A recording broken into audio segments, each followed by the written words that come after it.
Okay, dreamer, please. Hi guys, welcome back to my channel. Today we'll be checking out the Nestra Shane raid, both T14 and T15, and also the multiplayer raid. Just want to apologize for the delay because I've been kind of just chilling for the Chinese New Year past week, and I'm finally back. So I'm going to talk about the equipment that I gave my heroes first. Honestly, this may not be the most F2P guide, okay? Just to put it out there, due to the fact that you do need at least one immortal ring. Revive will be better, of course, because your first hero at the front will be taking direct hits from Shane right from the start, and it will definitely kill your hero if you do not have any immortal ring, okay, to survive on 1 HP, or you'll be technically losing that hero forever, okay, if you're using this setup. Alternatively, you can also have a Karin on your team, which means you have to sacrifice a potential damage dealer, okay, and you may also need Scott because Scott is the one that gives bleed resistance. So that is kind of the more standard go-to team whereby you use Scott, a suppressor, which is Land or Windigo, Karin, and a damage dealer, which is gonna be Yonhee, but in this case we are gonna nuke her down with this team instead with firepower. So Rachel is on skill up, okay, so her debuffs are better. Dylan's is on attack set, Cosette is on crit set. You don't need to have Cosette, you can use Shane if you have, you can use Miss Velvet, any other damage dealer, okay, because all you need is 2 damage dealers to really do a lot of damage.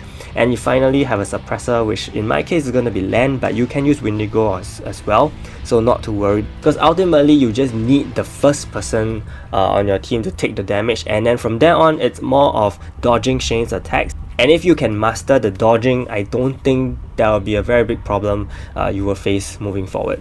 So I'll be showing you guys the T14 one first, so that you kind of familiarize yourself with what's going to happen.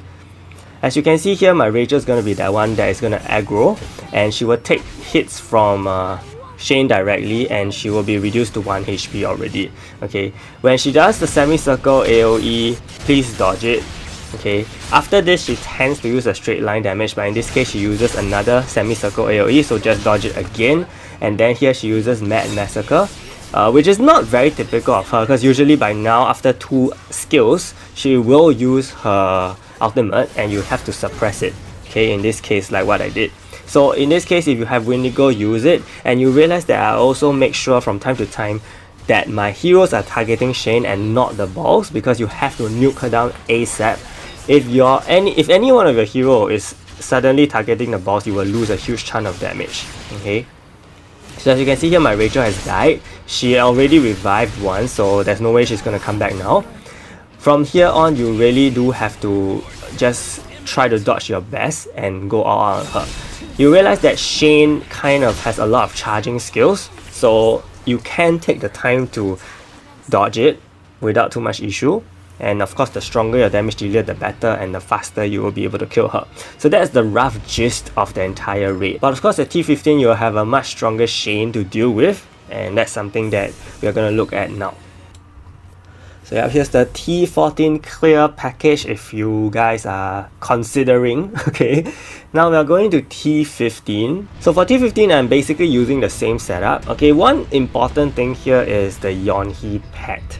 Okay, I know many of you may not have a legend pet like Yonhee who can clear debuffs. So if you do have a pet that clear debuffs, it will be very good here. Okay, one rare pet that does clear debuffs, and I think it's the only rare pet that can clear debuffs, is the Ming pet. Okay, so if you have a Ming pet, you can use a Ming pet as well. The debuff cleansing is very important in my opinion later on. Okay, but I will show you guys some field runs, because I think it's important to see where things can go wrong and you can learn from there, okay?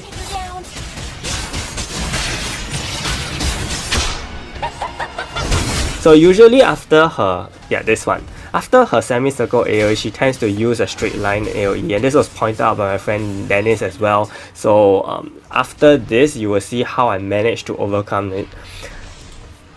The straight line damage is one of the worst things that can happen, especially if you are clumping your heroes together. She will cause bleed on all of them. So that is where the pet comes in, because you can cleanse all your heroes at once and your life goes on as per normal.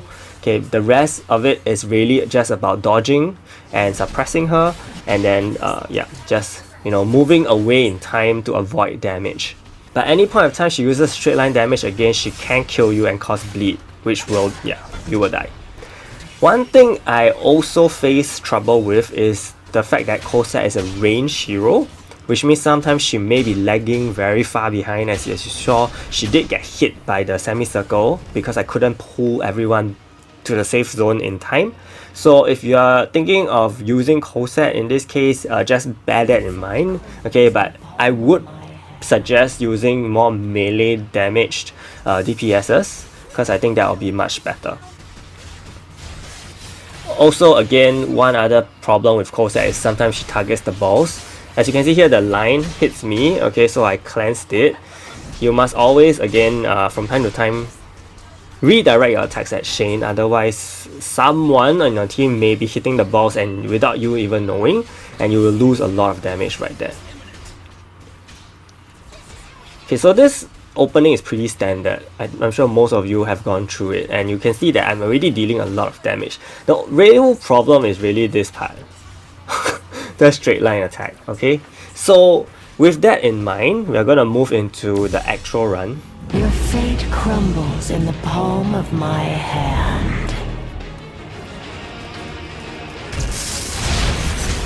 Again, the Rachel is there to take all the damage. If you are not using Rachel, okay, you can actually use Scott. Scott is going to be the one that will tank the damage. He also has a shield skill, so he will basically be alive. Okay, of course, immortal accessories and revival accessories all help you a lot. So even if you have just one, try to give it to the front line, because the rest of your team shouldn't be taking damage if you are dodging properly.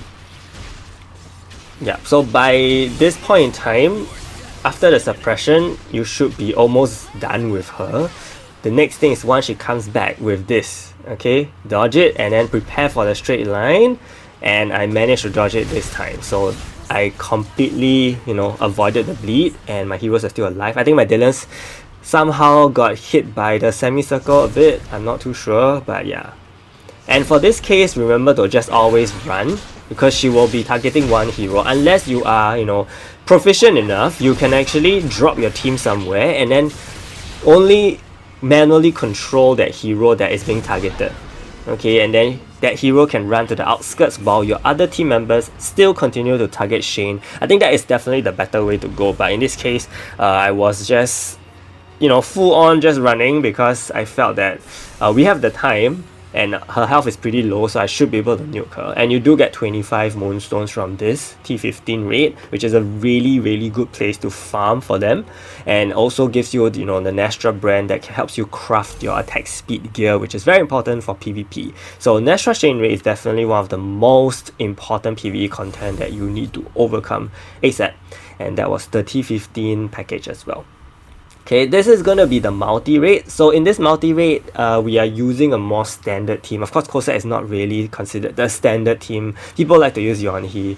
But we are really relying on Lan here to do the AoE damage to kill the boss, or at least reduce Shane's attack or control Shane's attack. Because once her ball count hits 30, she's going to get a huge insane increase in attack.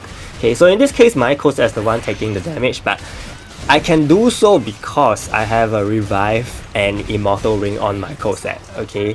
So if you don't want to be the one to be the frontliner, try to, before the battle starts, try to move backwards so that someone else can take the damage instead, okay? Especially if you do not have immortal or revive ring. Okay, this is a strategy that is only possible, I would say, with that.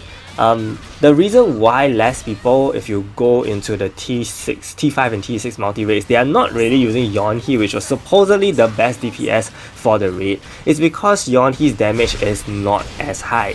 And people realize that nuking down Shane in this kind of team comp is a much easier way to get through it compared to, the slow battle kind of style, using Yonhee to control the ball count and all that, where you only have one damage dealer, and you don't even have a debuffer on that particular team comp as well, right? The Yonhee, Karin, Suppressor and Scott team. So yeah, this is a more efficient way to nuke her down faster, especially if you're doing a multi-raid. I think it is possible, because normally Shane will only target one person while the rest can focus on attacking her. And of course, yeah, do always check that your damage dealer is targeting Shane, otherwise you will be losing damage. I think it's more manageable in a multi-raid because you're only focusing on that one hero, and you can kind of more easily maneuver. Target confirmed. Attack commencing. Yeah, so in a multi-raid this is possible. Alternatively, you can not use Scott. Okay, you may decide to use Dylan's instead, which is the team that I used before. Then you have more firepower and you can clear the raid even faster as well. And the rewards are pretty good, I would say, over here, as you can see. So if possible, there's also an event mission now, right? So if possible, you would want to try to clear all the way to T6 and T15 and T6 respectively. So these are my masteries. I'm actually using a mixed damage for level 25, and for level 50 I'm using single target damage increase because as you can see, most of my heroes are single target dealers like Dylan's, Cosette and Rachel. And if you're using Yonti, then of course switch it to the middle one, which is the one that increases damage of AoE skills. Divinity is as such, it is maxed out. Focus on the red ones first, and then the green ones, and then the blue ones. So these are my hero potentials. The first one is Rachel. She has max attack. My Cosette also has max attack. My Dylan's also has max attack, and my land is 666 in all. Okay, basically that's kind of about it, because your heroes are all the ones that are doing damage, so try to get their attack as high as possible. And with that, we've come to the end of the video. I hope it helped, and if it did, do give it a like and subscribe to my channel. Big shout out to my channel members Christopher, Tom, Gonzalo, Jeremy, Fahas, Bilal, Yamaki and Reggie for their support. Stay tuned for more videos. Thank you so much and see you!